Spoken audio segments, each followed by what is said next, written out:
Adrian, Dominic, I mean, we know you guys super well, and it's not that surface transactional relationship that a lot of people have. Maybe ours is super, super deep, and I mean that in a great way.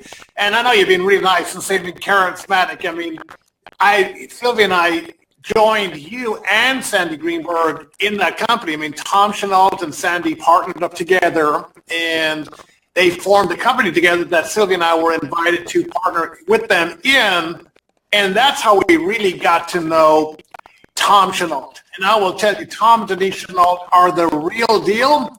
Tom has spoken at Eric Worre's GoPro Recruiting Mastery event. So is Denise, and Denise just spoke, and they were in the couples panels this year as well at the most powerful women in network marketing events. So, Tom, you're being very nice, but we look up to you. We have learned so much from you, and I just love being on here together with you. So how can we serve? I will tell you one thing I will say.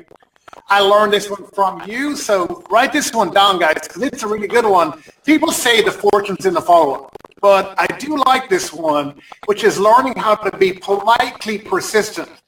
Because if you're a pain persistent, you push people away. And so you need to learn from the master, Mr. Tom Chenault, how to be politely persistent, pleasantly persistent, where people actually look for your call. So funny. I have to tell you guys a story. This is so hilarious. In that company, I knew that we were not going to make it unless we had Garrett. And he was with another company. And it was so bad because he just kept ignoring me. And it was 14 years ago. I mean, the internet wasn't even invented yet. Al Gore was still in like second grade. And Garrett was not listening to me, and I needed him to come down and see this so bad. And the meeting, I think, was in Phoenix, Arizona, and Garrett lived down in Texas. And so finally, I don't know if I made a video or just a recording, but it was like I had my hands on my neck, and I was just screaming. I go, Garrett, please, I am going to die if you don't come to this meeting and at least listen to this. I am begging you. And somehow it touched his heart over everything else I had done to try to talk him into going to that meeting, and he hopped on an airplane with Sylvia, came over, and the rest is history. I don't know that was polite persistence. I think that was impolite persistence, but at the end of the day, it worked out, didn't it, Garrett? Actually, let me tell you what it was. So it was two videos. Tom did one where he was on his knees and he put his hands on his knees and says, grown man praying. That's what it was called. I remember that. So, and the second one was Sandy Greenberg did one in his office, and he had a big bone. He said, throw a man a bone. Oh, those were the days. And here it is, many, many years later. We're closer than ever before, and we both know each other's skills so well because our skills are so similar. And I did not have the distinct, I have the distinct network marketing advantage of being extremely introverted, which is an advantage. Ask Eric Worre. Another huge advantage that Garrett's got that I don't have, that I wish I had at times, probably not, is being extremely ADD. Because Garrett is forced by him being ADD to be the best in the world at follow-up. And that is the best skill in the world, isn't it, Garrett? Well, and I think I want to say something about being introverted. I think being introverted, I heard Rob Sperry put it really well. You can be ambitiously introverted. Yeah. So I was very introverted. My parents, we were actually talking about, were worried about me because they used to have to force me to go and talk to people. Let me tell you how it was baby steps. My parents would go when I was a kid, go, would you get up and answer the door? Back in the day, you know, when people rang doorbells and showed up unannounced and you wouldn't know who it was, would you go and answer the door? Or my parents would have a few people over and they said, can you take their coat? Or can you put out your hand and shake their hands and say hi? So my parents really had to work on baby steps, getting me to actually engage with people, because my natural tendency, I will tell you, like you, Tom, I don't like to want to have to go out. Everybody loves, everybody perhaps even thinks that we are, super into going out all the time. I like tonight. I like to cook dinner, play a board game, perhaps with Liam and Sylvia. Maybe watch a movie. So I do like hanging out, but not in large groups like most people might think. So I do have those introverted tendencies. And I think that's common with a lot of people that are ADD or ADHD. I can get distracted by my own energy. There can be a lot of excitement, but nothing focused gets done. I remember I heard somebody say, it's not the most talented people that win. I'm going, oh my gosh, that's great because I'm not talented. And then they said it's the most focused person that wins. I go, oh my gosh, I'm in trouble. I'm into that. Yeah, hey, number one, get over here. Hurry up. Come on. This is unbelievable. So here's a kid. Look at this little kid right here. He was in my studio today. He just came by because he heard there was free popcorn. He's one of 8 kids. Cutest kid in the world. He came with his dad because his dad knew that we were going to screw the show up. Wave at him. Good, that's his hand. And I asked him what his name was, and he just sat there and just was like not talking because it's embarrassing, isn't it? Not that embarrassing? Okay, good. Do you think I'm pretty cool? No, good. Don't lie. Get out of here. So anyway, so that's so funny. What a great little kid. So I didn't know the kid's name, so I just number him because it's easier for me to do it. So so you're 100% right, Garrett. And that introversion, I turned it into a skill, like you did. Yep. And I manage my life around that introversion. Last night, Denise, for instance, I have friends all over Longmont. I could have done anything, but Denise went down to see Marianne Williamson, and I just sat home and watched Impractical Jokers, like 10 episodes. Because that's my idea of a great time, is me hanging around with a bunch of lunatics pranking each other. There's nothing better in life, and that's what it happens. So, yeah. So, Garrett, so where'd you hung around in England and in Europe with all these network marketers. You all rented a house, and you learned network marketing by absolute immersion, didn't you? It did. I mean, first of all, I went to boarding school, guys, and this is sometimes you look back and go, some of the hardest times were some of the best times. So I went to a boarding school. So you got to imagine this. This is Catholic Ireland. You got to think about, guys, not 30 years ago, over 40 years ago, I went to a Cistercian monastery taught by monks. It was the same college. We went every 8 weeks where the president of Ireland's son was also there. And taught by monks, we were there for 8 weeks. And they had a phrase, or it was freedom through discipline. And I remember thinking, oh my gosh, there is too much focus on the discipline, not enough focus on the freedom. But I did learn that in order to succeed there, that I was going to have to develop some disciplines. And those disciplines really have served me, Tom, since then. But when I got, one of the things was I was never going to win academically. So I academically had to work harder than everybody else. The time I had to put in was super hard to literally come out with grades that were average while everybody else was getting superior grades. I did all APs, keep hitting this headset. Normally I never have a headset in my head, and you can tell why, because I keep knocking it out. I keep speaking with my hands. But I will tell you guys, I just learned how to, become a little bit better.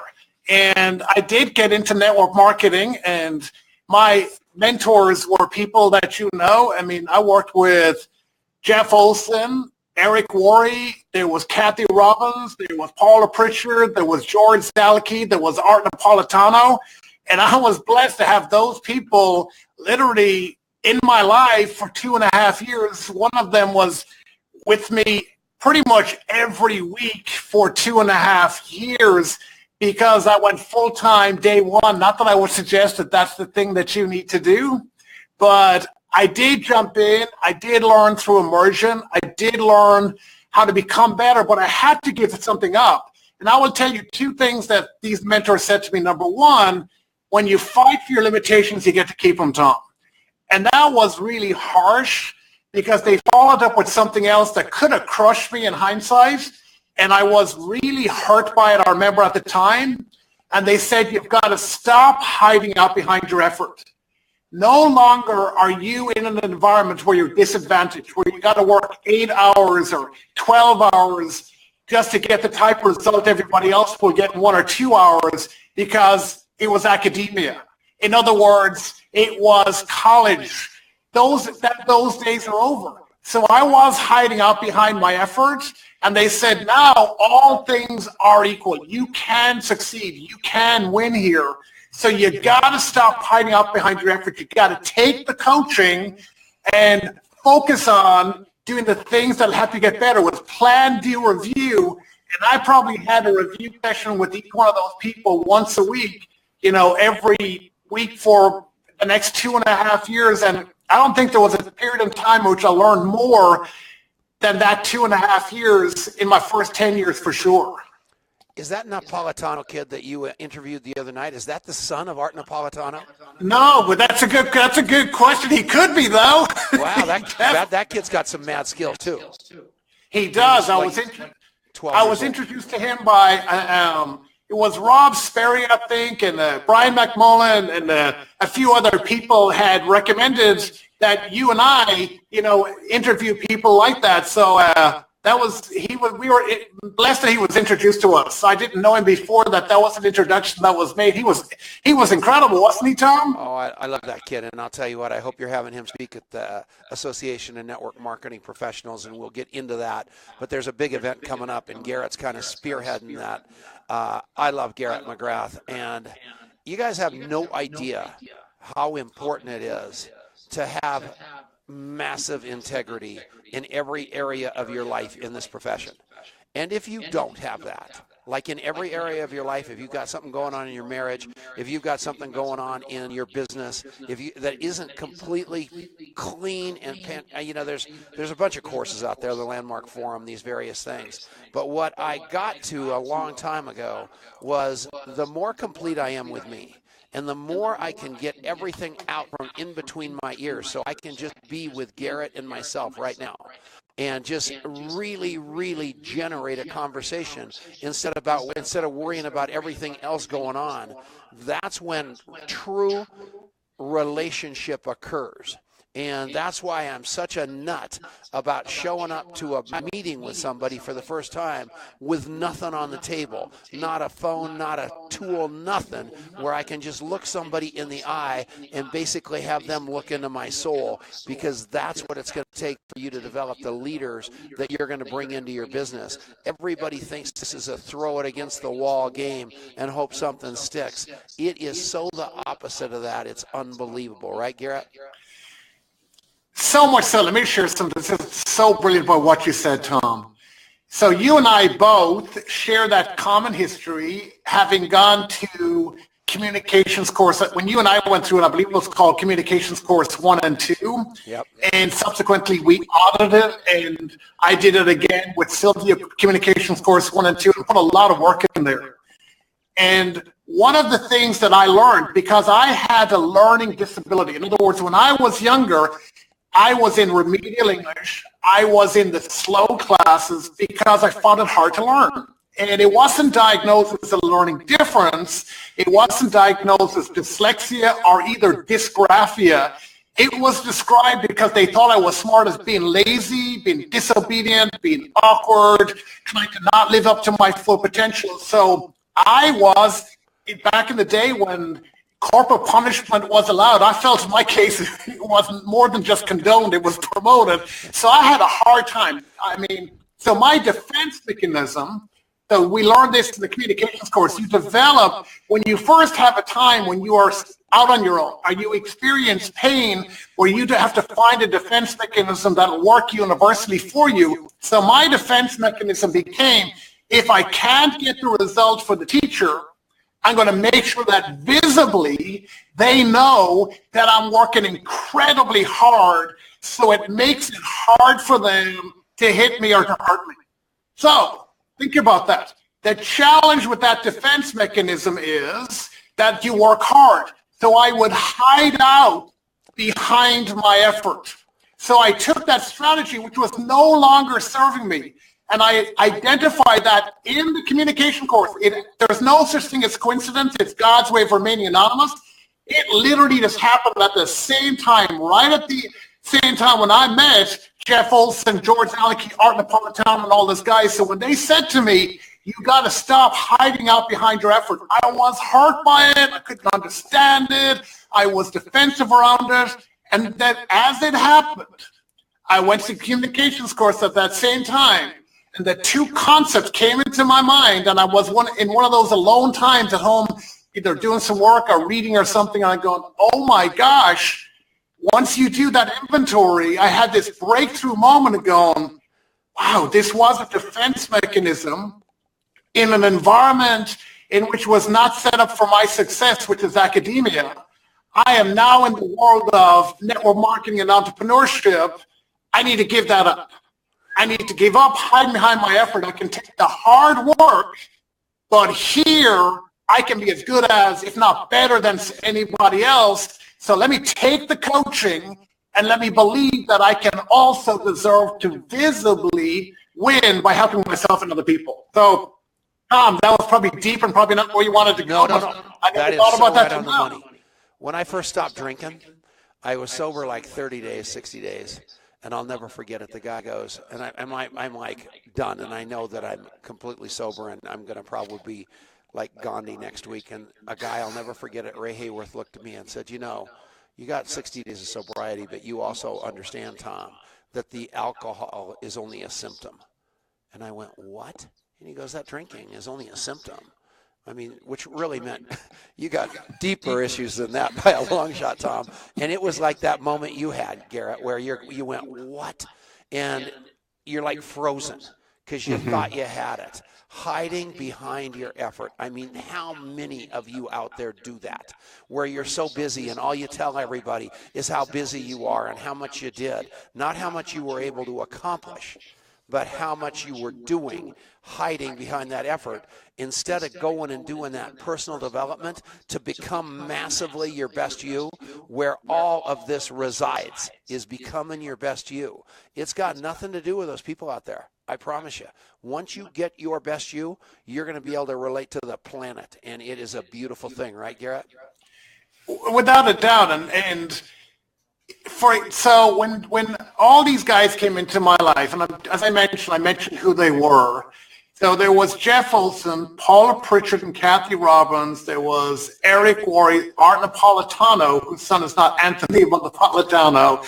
There was George Aleki, who used to talk about what the thinker thinks, the prover proves. Wayne Holbrook, who actually ended up marrying my best friend from college that I met when I was 21 years of age, Claire Holbrook. So who was back then Claire's forebrother. I learned this at that time, and I was hiding out behind that effort. I had to learn. And here's what they said, Garrett, you've already been 2.5 years in network marketing, which I had been. And they said, I know that people share this because I shared it all the time, which is that you want to marry the process, but you want to divorce the results. And what they said to me was, Garrett, that's 100% correct in the beginning. Because in the beginning, what we need to do is to get good at sharing the story. We need to learn the process. We need to do it. But at some point, you want to get to a place where you have got the confidence of character. Leadership is character in action, where you have the confidence to give permission to a coach to powerfully come into your life and say, hey, you know what? How do you know the people you want to work with? You don't look at their mouth, you look at their feet. Things need to go from your head into your heart, into your feet. But in the end of the day, your feet are moving to get you somewhere. So if we see you going in the wrong direction, if we see you not moving, if we think that you could make a course correction, if we think you could move faster, wouldn't you want us to tell you that? And get to a place where the result is you eventually want to get there. You don't want to just wear out, correct? Go around in circles or go all over the map.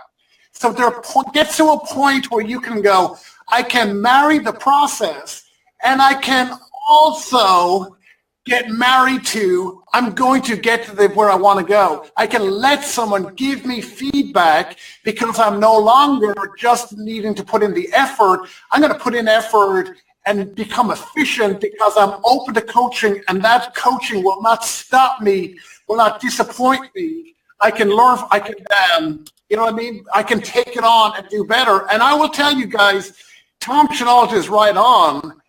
communications, and this is not a plug for Communication Sports 1 and 2, but it made a massive difference to me where I was willing to be open to that and take a look at your life. I mean, you and I both share that. Made all the difference in the world. People ask me all the time, what was the most important thing I ever did? And that, you know, lots of stuff over the last years. I mean, obviously getting sober, finding a God of my understanding, marrying Denise, having my 3 children, all that jazz. The number one thing that I did in my life that helped me the most was doing that personal development course called the Landmark Forum. Because what I got out of that was I finally understood the Tom Chenault machine, which prior to that I thought was all messed up. And I walked out of there knowing it was a perfect creation by God. And all I had to do was figure out how to make myself the best me, and everything else was going to take care of itself. And when I finally did that, Denise showed up, my relationship with my children showed up, my relationship to my word showed up, and all that jazz. So it is a heavy, heavy pitch for strong personal development for everybody that's listening to this show. I think it is critical. I think it not only makes you a tremendous network marketer, but 10 times beyond that, it makes you a better human being. And today I actually have values, and I know what my values are, and that was something that had eluded me because I was always chasing somebody else's definition. Today I've got a really strong definition of that as a result of the same kind of work that Garrett did. And you know, the true testament, I mean, there's nothing, and you're going to find this out, Garrett, here in a couple of years, there is nothing bigger, nothing better than have one of your children step out of corporate America from a successful career and look you right in the eye and say, Dad, I think I want to do what you do. Will you train me? And I should have said, no, call Garrett, but I didn't do that. But at the same time, you've had a massive influence on Adrian, but to be able to have a legacy that you can give your children is the greatest thing in the world. Right, Garrett? It is, and I'm looking down, by the way, not because I'm disinterested, guys. I'm looking at the feed. Adrian Chenault said Garrett is awesome. The truth is, Adrian Chenault is one of the nicest people I've ever met. So I had the pleasure at a very early age to meet Adrian when he was a younger man and before he was married. And I will tell you, Adrian and Courtney and Dominic, and I mean, the Chenault family are fantastic. I love them. And Sylvia and I say the same thing about, you know, we have the same understanding. You've got to figure out things in your life. When we talk about faith, so often we put that down as an uninterrogated viewpoint in our life, and we just accepted something that was given to us. But have we truly embraced it in a way that is going to be a moment-by-moment discussion as opposed to something we just put on the shelf? And that is quite a challenging. It's interesting to be challenged on that and to question that and take a look at that and come out stronger in your faith because of that. The same when it comes to family. What does that mean to you? You know, here's another thing that I learned, and Tom will tell you this one. It's a really interesting one. I remember hearing, these are two. Let me give you the two of them and we can talk about them, Tom. Number one was, it's not how much love that you have for Sylvia that's important, Garrett. It's how much love that Sylvia feels that you have for her. In other words, the golden rule is not for you to treat people as you would like to be treated.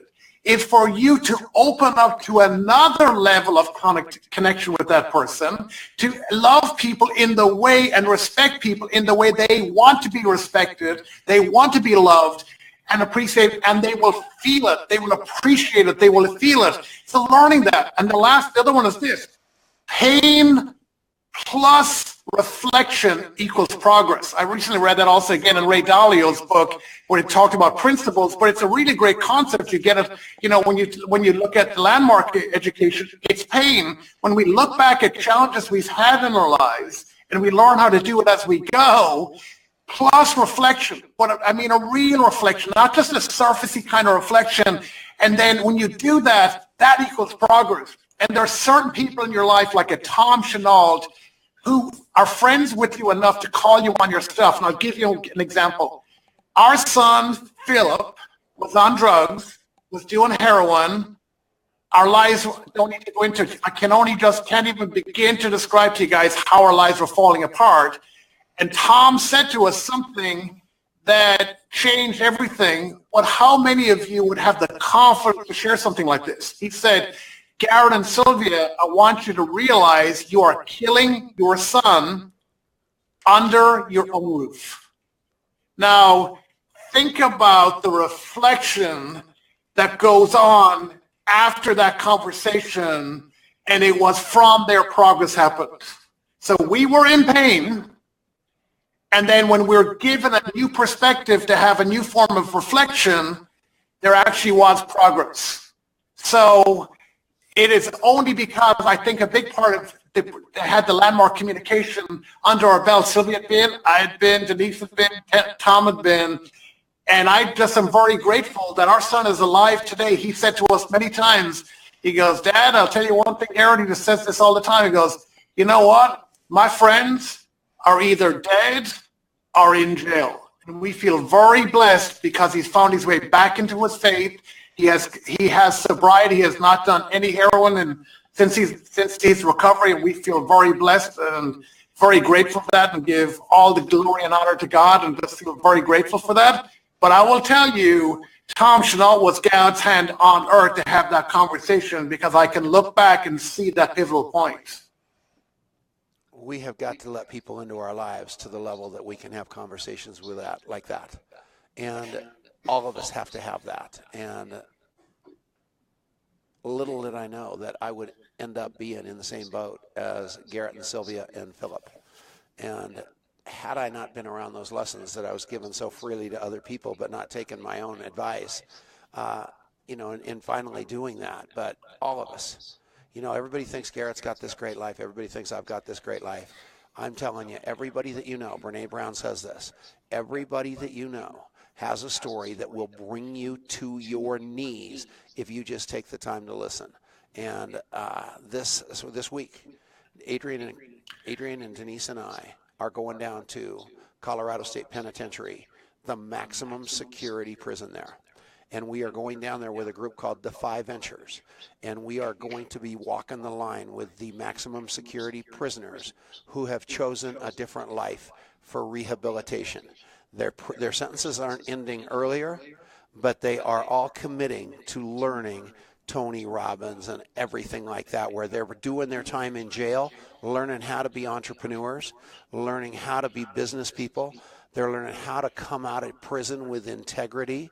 It is the most amazing program. It's called defyventures.org. You can look it up. But I am going to tell you, there isn't a human being on this planet that is worthy, that's worth throwing away. There just isn't. And God's grace is so great that we can help anybody.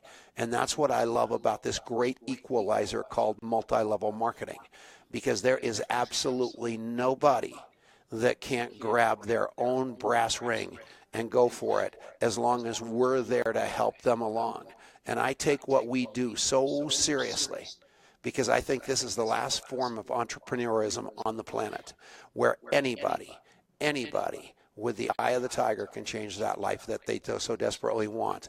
And the way that they change it is by changing the lives of others. And you can do it, they can do it, we can do it. And the last thing I want to say about that deal down in Canyon City, the prison down there, is that, how would you like to be known, only known in your life, for the worst thing that you ever did? And that's what a convict goes through. No matter how they rehabilitate themselves, most of them are only known for the worst thing that they ever did.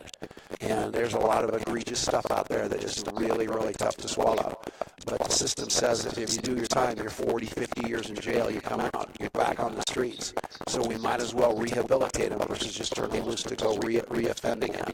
So that's what we're doing there. That's pretty exciting stuff, Garrett. And it's because of people like you that constantly challenge Denise and I to be better, that we're constantly reaching out to try to make a bigger difference than we did before. And every one of us can do that. And you have led the way with something that you are now the president of, which is the former DRA, which is now the Association of Network Marketing Professionals, which is coming up in about a month, an unbelievable conference down in Dallas, Texas, that you're the point man for. Let's go over and talk about that for the next 20 minutes. Let's do it, but I want to say what you mentioned about God. I really appreciate just not just God's mercy It's God mercies. I will tell you, I'm very grateful that I have been a repeat meter. I'm glad it wasn't just one Garrett's mercy. It's God's mercies. I also, secondly, love what you said about our profession. I believe that ours is one of the most redemptive professions in the world. I like to be really truthful and go, there, but for the grace of God, go I. I look at young people today. You might say young people. But anyway, Tom, you and I talked about this before. I'll say me. I'm very happy that I didn't grow up in an age when I'm stupid now, but my gosh, how bad was I before this? It was epic in scale that there weren't cell phones around that took photographs to document it all and put it on the internet. So I feel like that I slid by inside the time where that truly kind of is in my past. And I do feel for people who are judged by the worst of us, by the worst of what they've done, because it's like our profession. Would we like our profession to be looked at by the overall profession or by the few that perhaps don't represent it as well or how we would like to represent ourselves today? There are so many examples of that. But I think we all need to look at our own hand within that. And that's one of the things that I love about, we call it the Association of Network Marketing Professionals. But the reason I'm even here, there's no such thing as coincidence. It's God's way of remaining anonymous. I love coming from Galway. I ended up in London. I ended up in Utah. I ended up in Dallas. I met with Tom Chenault. Tom Chenault put me forward to be on the board of the association. He invited me to the very first DRE event that was hosted by Rod and Marcy Cook. Sandy organized that whole event. I remember the whole thing was a fantastic event. I was blessed to be voted onto the board. Then Troy Dooley, nominated to be president of the association. And we're on the phone here. We're on the live here. So much has to happen. And I feel grateful for it, like you do, Tom. You say this, and so do I. I love it. When we forget where we've come from, we're on our way back.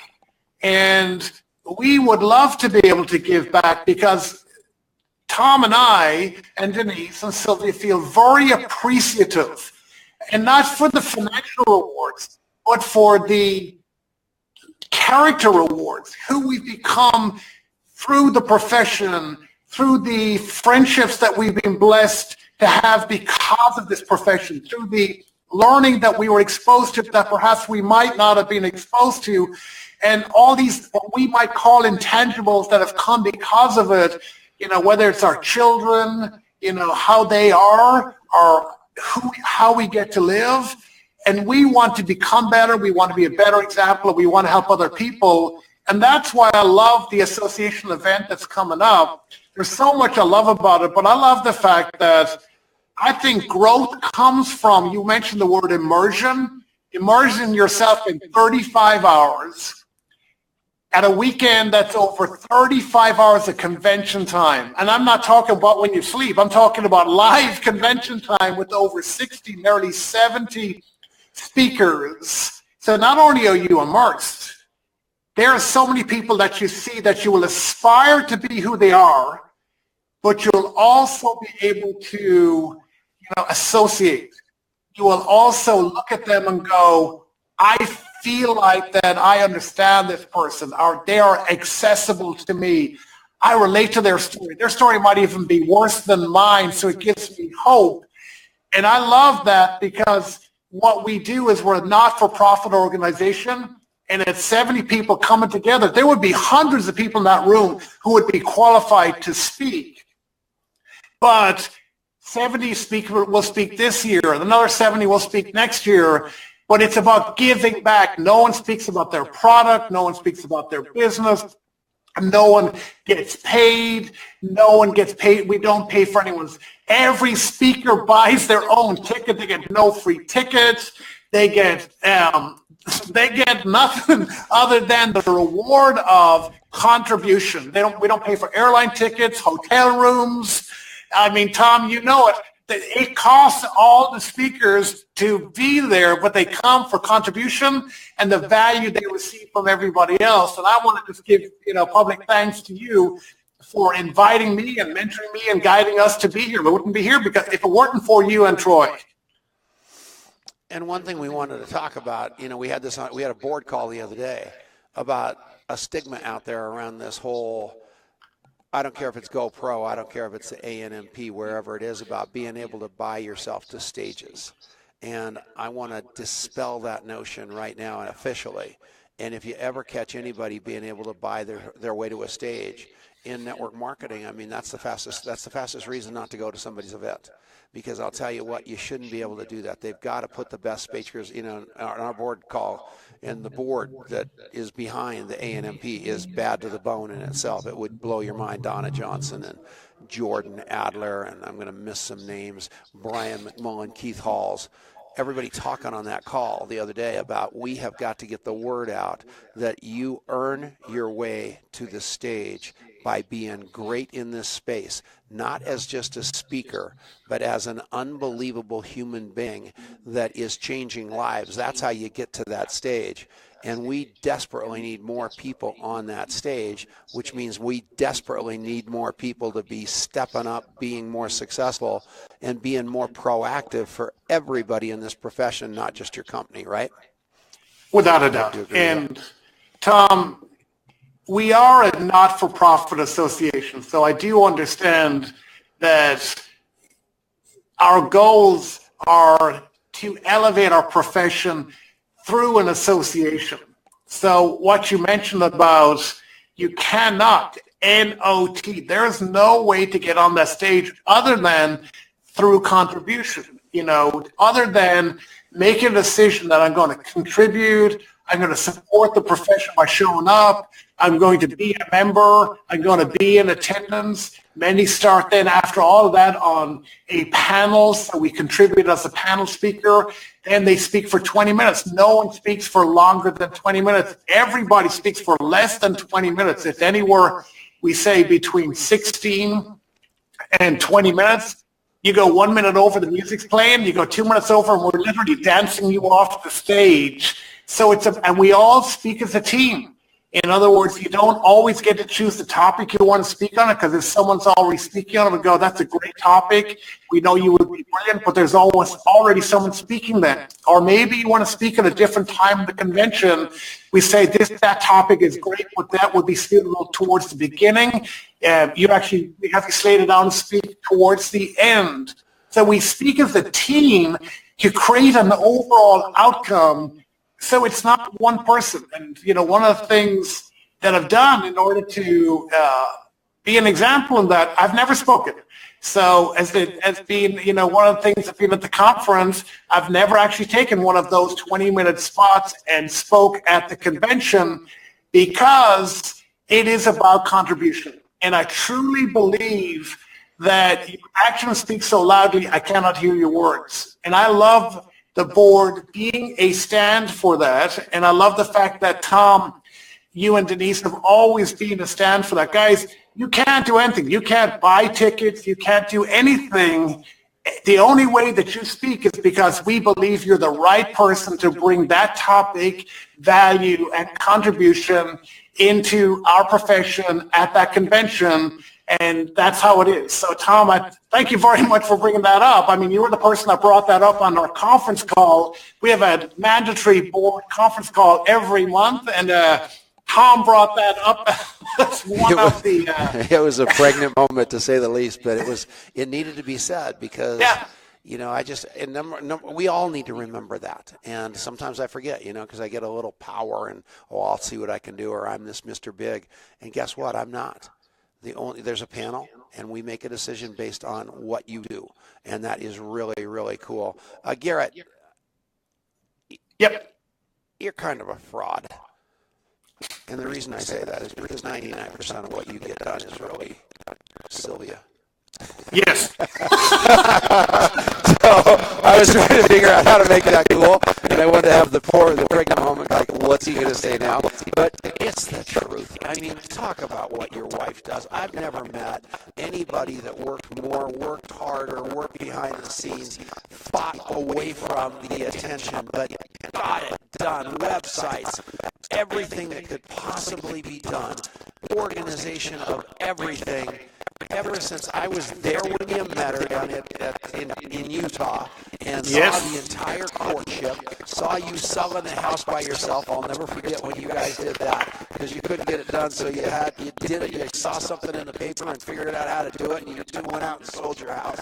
Everything that you have done together as a couple, going through the illness of her parents and the illness of your parents and the thick and thin and Victoria, Liam, and Philip. I mean, you two have been an unbelievable team for a guy who was a serial, single, Hugo Boss salesman kind of kid that I thought would never find the right woman because you were too perfect. You found a woman better than you. Talk about that a little bit. It's so funny you say that, Tom. When my mom and dad met Sylvia, we went out to dinner together for the very first time, and my dad says to Sylvia, I never thought that Garrett would find anyone. I looked at him and said, way to go, Dad. We're not married. We're engaged to be married. You might say no, but it is so true. I always say that God blinded Sylvia for a season, and that's when I married her. We worked together and became really great friends over a 2.5-year period of time.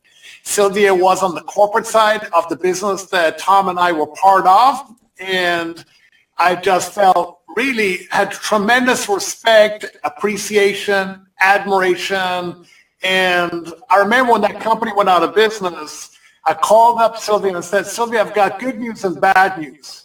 And I'm sure she was going, what is he talking about? And I called her up and I said, the bad news is our company's gone out of business. And I remember just the pause on the phone, and she said, and the good news? And then I remember thinking to myself, oh my gosh, maybe it's not. I said, then I remember rechecking myself, I hope it's good news. And maybe we could go out on a date tonight.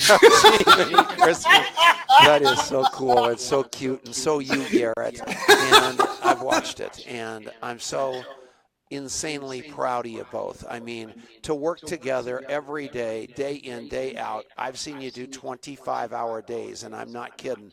In fact, when people talk to me about Garrett and Sylvia, I say, when you get Garrett and Sylvia, you're really getting about 40 hours a day worth of manpower because these people both work 20 hours a day each, and it is just unbelievable what you've accomplished in your company, what you've accomplished as parents, what you've accomplished in the profession, and you're just getting started. Your young kids just kicking it, and you got to be very excited about your life and your future right now, right?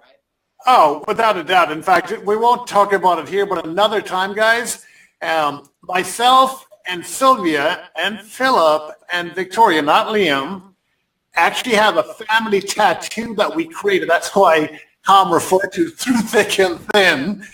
We actually have a tattoo on us, and the tattoo has got 4 quadrants. It's actually developed out of my family crest that my family has historically in Ireland, and it speaks to, Philip has got a cross on that family crest, which is part 1 quadrant, which speaks to finding his faith.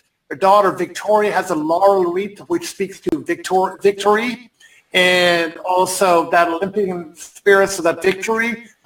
Sylvia has the lotus flower, which speaks to creativity. She's incredibly creative and beautiful and lovely. I mean, I cannot say enough good things about Philip, Victoria, and Sylvia. And mine is the Claddagh Ring, which is where I grew up in Ireland, and it's got the tree of life, the roots of it going through it, and in the middle is a heart. And we always say, that's Liam. That is so exciting. And I just think that have you ever seen my coffee cup? Yeah. This is pretty cool. What it says is, I am a recovering alcoholic and a network marketer. Would you still like to have a cup of coffee? Because I am telling you, what's so great about this coffee cup is I never get invited anywhere. I mean, I'm one or the other of that person that you want to avoid at all costs. until you are at that point in your life where there is no hope left, and you've got to reach out for a guy like me. And I love this because I truly am the last house on the block in so many different areas of my life. I am where you have, when everything else goes wrong, you ring my doorbell. And I love that about me. And I love that about my life. I love that about my profession, because there is literally nobody we can't help. And there's nobody that we don't want to help. And there's plenty of people that can't do multi-level marketing, and about 5 of them are right upstairs above this office that I'm in right now, in my other office up above, and they're homeless people. And it is so exciting because they come by all the time because it's free coffee, free internet, and it's warm, and they just hang out. And it is the greatest band of misfits in the world that I love, that just a couple of them choose it. And you know what? God bless them, because I want a lot of people to be different, someplace different than where they are. But I know for a fact where they are might not be where Tom Chenault wants them, but where they are right that second is where God wants them, and that's where they are. And you know what? Well, who am I to argue with what God's got going on? Because he's probably got a far bigger plan for their life than I have for their life, just like he did me. I never thought I was going to be a multi-level marketer. I thought I was going to be this big, jerky hedge fund guy with $20 billion and no relationships. Well, here I am 30 years later, much poorer than that, with not the money, but I've got the relationships. And I'll trade those relationships all day long. I wouldn't trade those for all the money in the world. I wouldn't trade the relationships with people like I've got with Marianne Niehaus and Aaron Titus and my buddy Jake and number one, the little boy that's all in here right now, and Denise and everybody. You guys, this is it. This is the life you want. And, what if Garrett's right? What if I'm right? And I don't know what you're doing for a living out there, but I'll guarantee you one thing right now. What if there was no cap on your happiness? And that's what this business provides. No cap on your happiness. It's on you to define happiness, but there's no cap. So, Garrett, you got about 2.5 minutes. Say goodbye to these people. I just want to say, Tom, I want to say thank you to you, and I'm with you. Feel very blessed to have an incredible future. I feel strong in my faith, like you said, in my family, in the fitness, the fun, the future, the finances, because of what we choose to do, and that's a choice. I'm glad it's there. I'm glad it's there for us. I believe everyone deserves to have heaven on earth, that they do deserve to find their happiness and be supported in that. And ANMP2018.com is where the website is to the event. It's at May the 31st, June 1, 2, and 3.